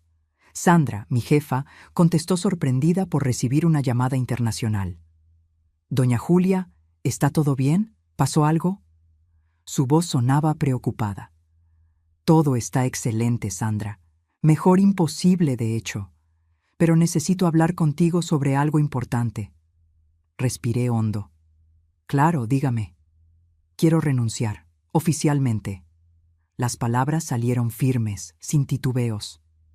Un silencio largo del otro lado. La oí respirar profundo 2 veces. ¿Renunciar? ¿Pero por qué, doña Julia? ¿No está feliz aquí? ¿Hicimos algo malo? Sonaba genuinamente impactada y preocupada. No, no, ustedes son estupendos, siempre lo han sido. Pero quiero aprovechar mientras todavía tengo buena salud. Viajar más, vivir más, hacer las cosas que pospuse toda mi vida. Viví 40 años para los demás, Sandra. Ahora quiero vivir exclusivamente para mí, expliqué con calma. Intentó convencerme de reconsiderarlo por casi 20 minutos. Me ofreció un aumento de sueldo del 15%, flexibilidad total de horario, incluso la posibilidad de hacer home office parcial. Agradecí cada oferta sinceramente, pero las rechacé todas con una firmeza creciente. «La vamos a extrañar mucho, doña Julia. Usted siempre fue un ejemplo para mí», dijo cuando finalmente aceptó que no cambiaría de parecer. «Gracias, querida. Por todo, por estos 25 años». Mi voz se quebró un poco. Cuando colgué, sentí que un peso enorme se quitaba de mis hombros cansados. No fue alegría exactamente, ni euforia, solo coherencia, solo una alineación entre lo que sentía y lo que hacía. En mi último día completo en Barcelona, fui a la playa de la Barceloneta. Me senté en la arena todavía fría de la mañana, me quité los zapatos y sentí el agua helada del Mediterráneo en mis piernas cuando las olas avanzaban. Miré el horizonte infinito, el azul encontrándose con el azul, y pensé en todo. En los 40 años de matrimonio que parecían estar terminando sin que ninguno de los dos lo decretara oficialmente. En la hija de él que crié como si fuera mía, pero que nunca me vio como madre. En la nieta que amé incondicionalmente, pero que me dejó de lado cuando le convino. Saqué el celular que guardaba en el bolsillo y abrí la aplicación del banco. Revisé los números con atención renovada. Tenía dinero ahorrado, no mucho pero suficiente. Ahorros de décadas de trabajo duro, de sueldos guardados, de gastos controlados. No era rica, nunca lo sería, pero tenía lo suficiente para vivir con sencillez y dignidad por algunos años si era cuidadosa. La casa donde vivíamos en México estaba exclusivamente a mi nombre. Siempre lo estuvo desde antes del matrimonio. Yo había comprado esa casa sola a los 26 años, 2 años antes de conocerlo, con el dinero que junté trabajando desde los 16. Nunca cambié la escritura después de casarme. A él le pareció exagerado en ese entonces, pero yo lo llamé prudencia. Mi madre me lo había enseñado. Una mujer siempre necesita tener algo solo suyo, algo que nadie le pueda quitar. Sentada en esa playa en Barcelona, con el sol calentando mi rostro y las olas mojando mis pies, tomé otra decisión. Abrí el WhatsApp con dedos que temblaban ligeramente y le escribí a él. Un mensaje corto, directo, definitivo. Cuando regrese a México, quiero el divorcio. Oficialmente. Así de simple. Sin rodeos, sin explicaciones largas, sin justificaciones emocionales. La respuesta llegó asombrosamente rápido. Debía de tener el celular en la mano. ¿Te volviste loca de remate? ¿Después de 40 años de matrimonio quieres tirar todo a la basura por culpa de un viaje? No es por culpa del viaje, es por culpa de 40 años de sentirme invisible. Respondí con calma. Podemos hablarlo personalmente cuando vuelvas. Con calma, como adultos. Trataba de ganar tiempo. No hay nada que hablar. Ya lo decidí. Quiero el divorcio. Me mantuve firme. Estás siendo egoísta e irracional. Estás mandando a la fregada a toda una familia. Se fue al ataque. Bloqueé el número antes de que pudiera continuar. Ya no quería más discusiones. Ya no necesitaba justificarme más. Le mandé un mensaje aparte a Isabela, mi nieta, a la que a pesar de todo seguía queriendo. Isabela, querida, la abuela necesita contarte algo importante. Me voy a divorciar de tu abuelo cuando regrese. Tardó casi 1 hora en contestar, probablemente procesando la noticia. Abuela, ¿qué está pasando? ¿Por qué? Porque merezco ser feliz de verdad, hija. Y en este matrimonio nunca lo fui. Fui útil, fui conveniente, fui la que resolvía problemas, pero nunca fui feliz genuinamente. Expliqué con honestidad. Tardó todavía más en responder esta vez. Lo entiendo, abuela. Perdón si te lastimamos. Perdón si yo te lastimé específicamente. El mensaje venía cargado de un remordimiento genuino. Fue la primera vez en toda esta situación que alguien de esa familia pidió perdón de verdad, asumiendo su responsabilidad. No fuiste tú, querida. Eres joven todavía. Estás aprendiendo de la vida. Pero gracias por entender. Te quiero. Respondí con cariño real. Yo también te quiero mucho, abuela. Mucho. Terminó con un emoji de corazón. El vuelo de regreso a la Ciudad de México fue tranquilo. 11 horas cruzando el Atlántico en dirección opuesta. Dormí la mayor parte del tiempo, despertando solo para comer las comidas sin sabor del avión. Cuando el avión finalmente aterrizó en el aeropuerto de la Ciudad de México en una mañana lluviosa y gris, yo ya sabía exactamente lo que tenía que hacer en los próximos días, semanas y meses. Llegué a casa a media tarde, lloviendo fuerte como solo llueve en la ciudad al final de octubre. La casa estaba oscura, silenciosa, exactamente como la dejé 2 semanas atrás, pero se sentía completamente distinta a mis ojos. Él no estaba, mejor así. No quería un enfrentamiento inmediato, necesitaba tiempo para reorganizarme antes de las batallas inevitables. Subí con la maleta pesada, arrastrándola por los escalones porque estaba demasiado cansada para cargarla. Deshice todo con calma, separando la ropa sucia, guardando los recuerditos baratos que compré en cada ciudad. Cada objeto me traía una memoria específica. El llavero de la Torre Eiffel, el imán para el refrigerador del Coliseo, la taza con los mosaicos de Gaudí. Me di un baño largo, dejando que el agua caliente lavara el agotamiento del viaje largo. Me puse ropa limpia, cómoda y sencilla. Bajé y preparé café, ese ritual reconfortante que siempre me calmaba. Lo estaba tomando en la mesa de la cocina cuando oí la llave girar en la puerta. Entró despacio, como si tuviera miedo, como si entrara en territorio enemigo. Se detuvo en la puerta de la cocina, mirándome como si fuera una extraña, alguien a quien ya no reconocía por completo. «Regresaste». Fue todo lo que dijo al principio. «Regresé», confirmé, tomando mi café con calma. «Tenemos que hablar en serio de todo esto, Julia». Jaló una silla pero no se sentó. Se quedó ahí parado apoyado en el respaldo. «No hace falta, ya decidí todo». Mantuve mi voz firme. «No puedes simplemente mandar a volar 40 años así, como si no significaran nada». Alzó la voz, frustrado por mi calma. «No los estoy mandando a volar. Estoy cerrando un ciclo que ya terminó hace mucho. La diferencia es que ahora finalmente tuve el valor de admitirlo». Puse la taza en la mesa con cuidado. Jaló la silla finalmente y se sentó, cansado, derrotado. ¿Qué fue lo que hice tan mal para merecer esto? Lo miré. Realmente lo miré. Tal vez por primera vez en años. Vi a un hombre viejo, 72 años, cargados en su rostro arrugado, cansado de una vida que tampoco fue fácil. Pero no sentí la lástima suficiente para desistir. «Me borraste. Durante 40 años enteros me borraste sistemáticamente. mis ganas, mis sueños, mis deseos, todo siempre venía después de todos los demás. Y yo lo dejé pasar. Esa es mi culpa.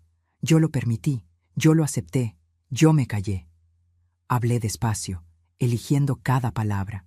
Yo te borré. Siempre te respeté. Nunca te pegué, nunca te engañé, siempre trabajé. Se defendió con indignación.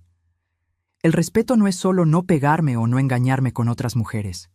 El respeto de verdad es verme como una persona completa. Es considerarme en las decisiones. Es elegirme de vez en cuando, en lugar de siempre elegir a todos los demás. Expliqué con una paciencia que no sentía. Yo te elegí cuando me casé. Elegí pasar mi vida contigo. Insistía él. ¿Y después? ¿Cuántas veces me elegiste después del matrimonio? Cuando era yo contra tu hija, siempre la elegías a ella.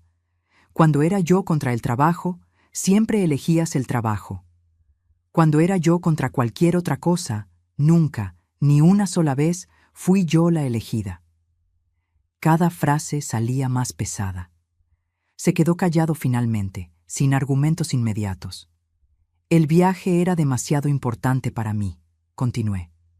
40 años de casados, un aniversario que debió celebrarse juntos, y tú lo cancelaste.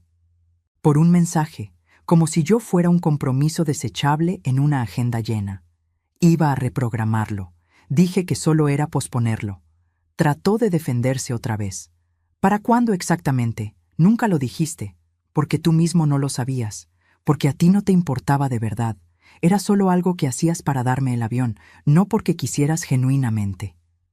Le di en el punto sensible. Me levanté de la silla y tiré el resto del café frío en la tarja. Miré por la ventana de la cocina hacia el patio que cuidé sola durante años. Quiero el divorcio y quiero que te vayas de mi casa. Dije aún de espaldas, era más fácil así. ¿Tu casa? Esta casa es nuestra. Vivimos aquí juntos desde hace 35 años. Se levantó él también, alterado. No, es mía.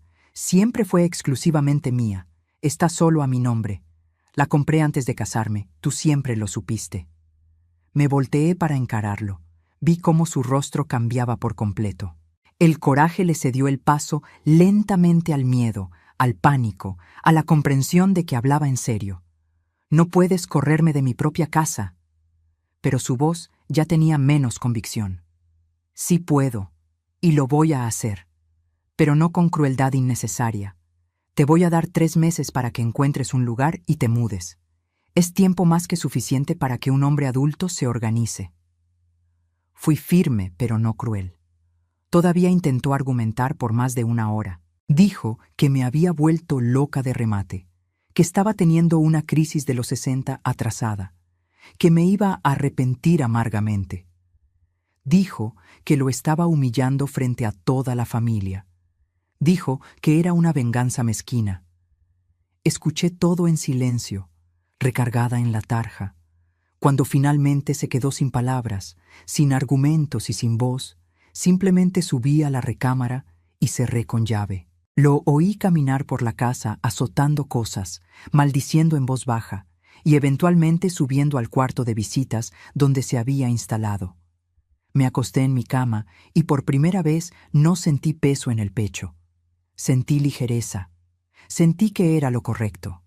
Sentí que finalmente, después de 68 años completos, estaba tomando las riendas de mi propia vida.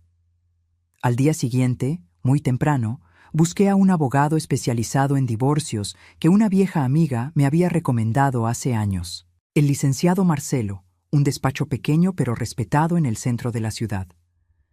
Me recibió con amabilidad profesional y me ofreció un café que acepté agradecida. Conté toda la historia con una objetividad que me sorprendió hasta a mí misma. No dramaticé, no lloré, no pedí validación emocional.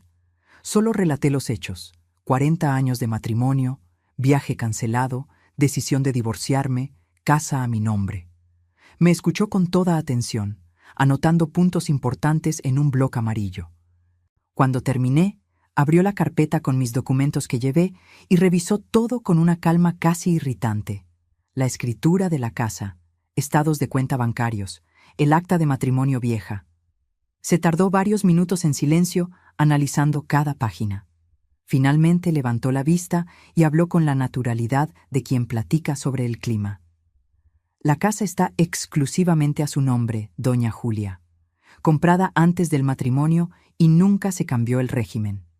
Legalmente, usted puede venderla cuando quiera sin necesitar la autorización de él. Confirmó lo que yo ya sabía. ¿Y él puede impugnar? Pregunté, preparada para las complicaciones. Puede intentar argumentar que hay una sociedad de convivencia de décadas que contribuyó financieramente al mantenimiento aunque no fuera el dueño. Pero, siendo muy honesto con usted, sus posibilidades de éxito son mínimas si toda la documentación está en orden. Fue directo, y lo aprecié. Pregunté sobre posibles consecuencias legales, plazos y costos. Me explicó cada escenario con paciencia profesional, sin juicios morales sobre mi decisión. Salí de ahí 1 hora después con la sensación extraña de estar cruzando un puente que conocía de lejos pero que nunca había usado de verdad.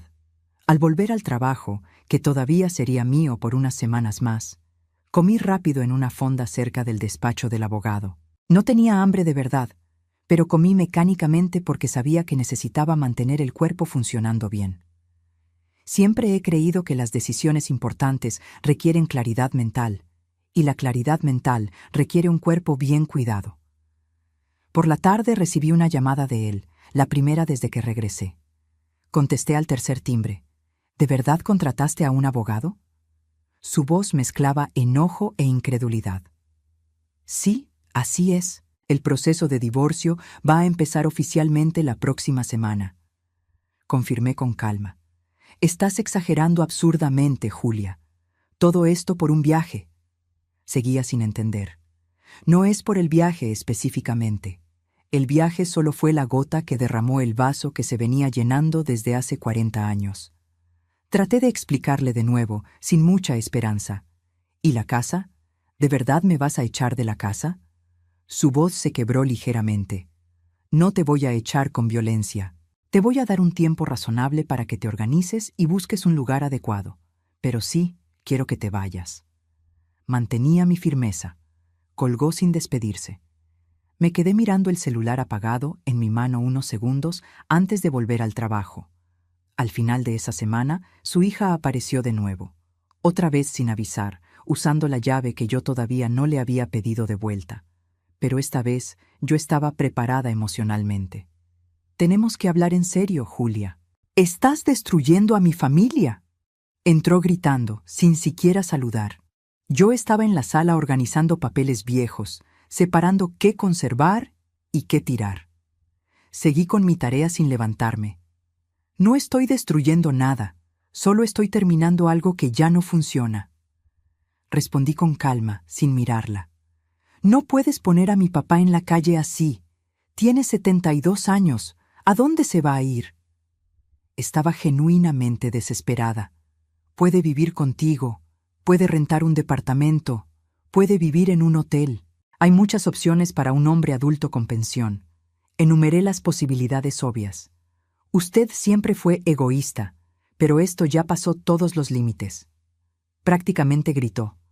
Solté los papeles finalmente y la miré directo a los ojos. ¿Egoísta? ¿Yo, que pagué tu escuela privada carísima por años?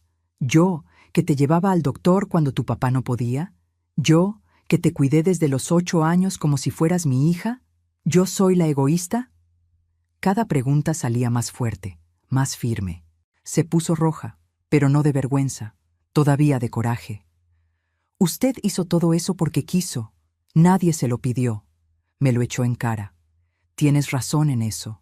Nadie me lo pidió explícitamente, pero todos lo aceptaron felices. Todos se beneficiaron. Y ahora que finalmente estoy haciendo algo por mí, ¿ahora resulta que soy la villana? Mi voz subió por primera vez. Se va a arrepentir de todo esto. Se va a quedar sola y abandonada. Predijo con maldad. Mejor sola y en paz que acompañada e invisible. Respondí y volví a mis papeles, dando la plática por terminada. Se quedó ahí parada unos segundos, esperando que me echara para atrás, que le pidiera perdón, que me doblara como siempre. Cuando vio que no iba a pasar, agarró su bolsa y salió azotando la puerta violentamente. Oí que su coche arrancaba quemando llanta. Mis manos temblaban un poco sujetando los papeles viejos. Pero era un temblor de adrenalina, no de miedo o arrepentimiento. Las semanas siguientes fueron extrañamente prácticas y sin dramas excesivos. Él se mudó a casa de su hija después de solo un mes, al no aguantar la tensión de vivir en la misma casa que yo. Mejor así, la transición fue más fácil para los dos. Yo seguí trabajando mis últimas semanas en el despacho, cumpliendo con el aviso de 30 días en el que insistí, aunque Sandra me dijera que no era necesario. Organicé todos mis archivos, capacité a mi reemplazo, una muchacha competente de 35 años que hacía preguntas inteligentes. En mi último día de trabajo, Sandra organizó un pequeño convivio con pastel de chocolate y refrescos. Todos mis compañeros me dieron un regalo colectivo, una maleta de viaje nueva, más grande y mejor que la vieja, con ruedas que giraban suave y compartimentos organizados. «Para el próximo viaje, doña Julia», dijo Sandra entregándomela con los ojos llorosos. Casi lloré yo también, pero contuve las lágrimas con esfuerzo. Agradecí a cada persona individualmente, guardé las tarjetas con mensajes cariñosos y prometí seguir en contacto, aún sabiendo que probablemente no lo haría con la mayoría. El divorcio salió sorprendentemente rápido, apenas 3 meses después de meter los papeles. Él no impugnó a pesar de amenazar 1000 veces. El abogado me explicó que probablemente le aconsejaron legalmente que no tenía un caso lo suficientemente fuerte para ganar. El día que firmé los papeles finales en el juzgado, salí de ahí y me senté en una banca de un parque público cercano. Miré mi mano izquierda, el anillo de oro que usé durante 40 años enteros. Me lo quité despacio, sintiendo una leve resistencia porque había estado tanto tiempo ahí que la piel se había hundido. Guardé el anillo en una cajita pequeña dentro de mi bolsa. No lo tiré, no lo vendí, solo lo guardé. Era parte de mi historia, no necesitaba borrarla por completo. Sentí el dedo extraño, más ligero, desnudo, libre. Compré una paleta de limón en un carrito que pasó tocando una musiquita irritante y caminé por el parque sin rumbo. Había niños jugando en los columpios, parejas jóvenes dándose mimos en las bancas, ancianos alimentando palomas a pesar de los letreros que lo prohibían. La vida seguía normalmente. Y yo también seguía, solo que ahora libre de viejas ataduras. Por la noche, sentada sola en mi nuevo departamento que renté cerca del centro, miré a mi alrededor el espacio pequeño pero completamente mío. Solo 2 recámaras, sala y cocina integradas, un baño sencillo. Nada lujoso, nada impresionante, pero mío, pagado con mi dinero, elegido según mis gustos, organizado a mi manera. Había vendido la casa grande rápidamente. Una pareja joven con 2 niños pequeños quedó encantada y me pagó al contado un valor justo. Dividí el dinero mitad y mitad con él, a pesar de no tener la obligación legal. Me pareció lo justo, considerando los 40 años juntos, aunque fueran infelices. Con mi mitad compré algunos muebles nuevos sencillos, pagué 6 meses de renta por adelantado y guardé el resto en una cuenta de ahorros conservadora. No era rica, pero tenía la tranquilidad financiera suficiente para vivir modestamente por unos años. Abrí la laptop vieja y empecé a investigar nuevos viajes. Asia me interesaba, o tal vez Sudamérica, conocer los países vecinos que nunca visité. Había tanto mundo todavía por ver, tanto tiempo aún por aprovechar si mi salud cooperaba. El celular sonó interrumpiendo mi concentración. Un número desconocido. Contesté con curiosidad. «¿Hola, doña Julia?» Una voz femenina, joven y alegre. «Sí, ¿con quién hablo?», pregunté educada. «Hablo de la agencia Mundo Exterior, especializada en turismo para la tercera edad. Vimos que buscó paquetes en nuestro sitio», explicó ella. Tercera edad. La frase me hizo sonreír. Técnicamente era cierto, pero se sentía mal considerando cómo me sentía ahora. En realidad, estoy en la primera edad de mi nueva vida. Respondí y me reí sola de mi propio comentario. La muchacha del otro lado se rió también, genuinamente. «¡Qué bonito eso, doña Julia! Me encantó. ¿Puedo mandarle algunos itinerarios interesantes por correo?», ofreció. «Por favor, entre más lejos mejor. Quiero conocer todo lo que pueda mientras tenga salud», pedí entusiasmada. Colgué sonriendo y volví a mi investigación. Tailandia parecía increíble, Vietnam también, Camboya con sus templos antiguos. Miré mi reflejo en la ventana oscura. Vi a una mujer de 68 años con el cabello completamente blanco que dejé de teñir, arrugas profundas alrededor de los ojos que me gané de tanto sonreír recientemente, un cuerpo cansado pero todavía funcional. Pero también vi algo nuevo que no estaba ahí hace 6 meses, un brillo en la mirada, una sonrisa de verdad, una postura más derecha, más segura. Vi a la libertad personificada. Isabela, mi nieta, empezó a visitarme con regularidad después de que el divorcio terminó. Cada semana aparecía con alguna excusa: traerme un pastel que hizo, pedirme ayuda con sus impuestos o simplemente platicar. Me di cuenta de que buscaba mi compañía genuinamente ahora, no por obligación familiar. Nos sentábamos en el pequeño balcón del departamento tomando té o café, platicando de todo. Me contaba de la escuela, de su nuevo novio que conoció en terapia, de sus planes de estudiar psicología. «Abuela, te admiro muchísimo, ¿sabías?», dijo una tarde de sábado lluvioso. «¿Por qué, hija?», pregunté curiosa.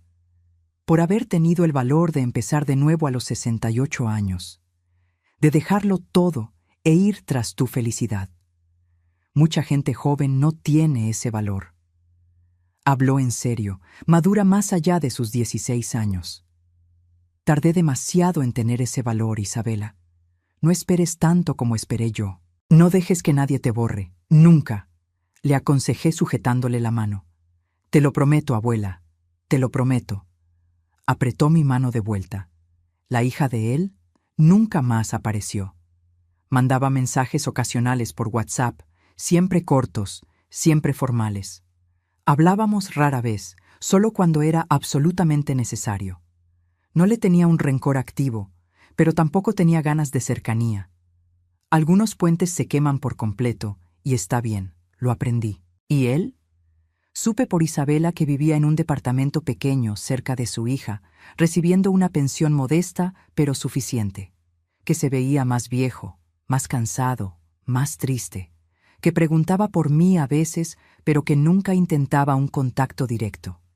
No sentía placer con su sufrimiento, pero tampoco sentía la responsabilidad de consolarlo. Cada uno estaba cosechando lo que sembró durante décadas. 6 meses después de que el divorcio finalizó, estaba embarcando hacia Tailandia finalmente, sola de nuevo, y completamente feliz con ello.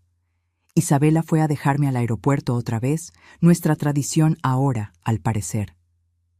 «Abuela, ¿prometes que vas a mandar foto diario?», pidió con los ojos brillantes. «Te lo prometo, mi amor», la abracé fuerte. «Y con cuidado allá, ¿eh? Tailandia está muy lejos, es muy diferente». Se preocupaba genuinamente. «Lo sé, por eso mismo voy, para experimentar lo diferente», expliqué sonriendo. Me dio un abrazo fuerte y largo. «Te quiero mucho, abuela. Eres mi inspiración». «Yo también te quiero, querida. Más que a nada». Aguanté las lágrimas con esfuerzo.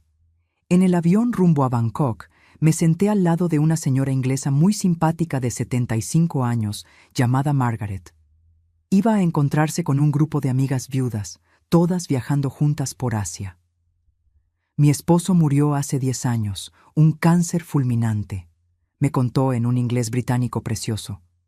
«Me quedé 2 años encerrada en casa llorando, comiendo helado y viendo la tele. Hasta que un día pensé, Robert no querría esto para mí, así que empecé a viajar. Ya visité 47 países». «¿47?», repetí impresionada. «Sí, ¿y usted, dear? ¿Cuántos países ha visitado?», preguntó animada. «Apenas estoy empezando. Europa fue el primero, ahora Asia, a los 68 años finalmente». Admití un poco apenada por la tardanza. «Nonsense. Nunca es demasiado tarde, darling. Nunca». Me tocó el brazo con cariño. Platicamos prácticamente todo el viaje. 30 horas largas con conexión. Me dio consejos valiosos sobre Tailandia, lugares a donde ir, comidas que probar y estafas que evitar. Me mostró fotos hermosas de sus viajes anteriores. La India colorida, el Japón organizado, el Nepal montañoso, la Camboya mística. Cuando llegamos a Bangkok finalmente, agotadas pero emocionadas, me dio un abrazo fuerte y una tarjeta con su correo. Mantengamos el contacto, Julia. Y recuerda, la vida es demasiado corta para vivirla por los demás. Vive por ti misma. Me aconsejó con la sabiduría de quien aprendió a la mala. Lo recordaré siempre. Gracias, Margaret. La abracé de vuelta. Pasé 3 semanas increíbles en Tailandia. Visité los templos dorados de Bangkok, tan distintos a las iglesias europeas. Comí comida callejera demasiado picante que me quemó la boca, pero estaba deliciosa. Anduve en un tuk-tuk ruidoso por las calles caóticas. Vi espectáculos de danza tradicional. Visité un santuario de elefantes donde pude tocar a esos animales enormes y gentiles.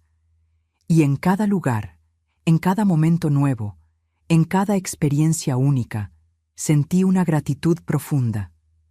Gratitud por haber tenido finalmente el valor de salir de la vida que me asfixiaba, de empezar de nuevo aunque pareciera demasiado tarde, de elegirme por primera vez en 68 años de existencia. Cuando volví de Tailandia casi un mes después, bronceada por el sol tropical y con la maleta llena de recuerditos baratos, encontré un mensaje inesperado de él esperando. El primer mensaje directo en más de 6 meses. ¿Podemos vernos para hablar? Sin peleas, solo una plática civilizada. Pensé seriamente en ignorarlo por completo, pero después de reflexionar unos días, decidí aceptar. No por esperanza de reconciliación, ni por nostalgia, sino por un cierre final que tal vez ambos necesitábamos. Quedamos en un café neutro cerca del centro, lo suficientemente público para que no hubiera escenas, pero lo suficientemente tranquilo para platicar. Llegué puntual. Él ya estaba esperando en una mesa al fondo. Se veía visiblemente más viejo, mucho más.